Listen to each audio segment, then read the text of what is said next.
Hello po sa inyong lahat. Kamusta po ang lahat? Ito po, naggisa po ako ng kalabasa at saka talbos ng kamote.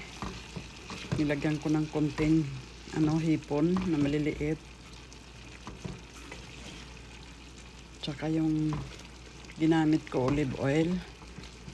Tapos yung kamatis galing yan sa garden natin, pati itong talbos ng kamote.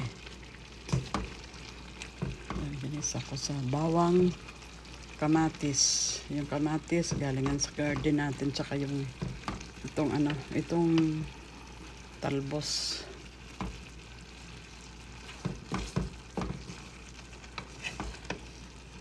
Yan po, ginisang. Okay na po yan. Thank you po sa panood nyo. Ayan po, masarap na po yan.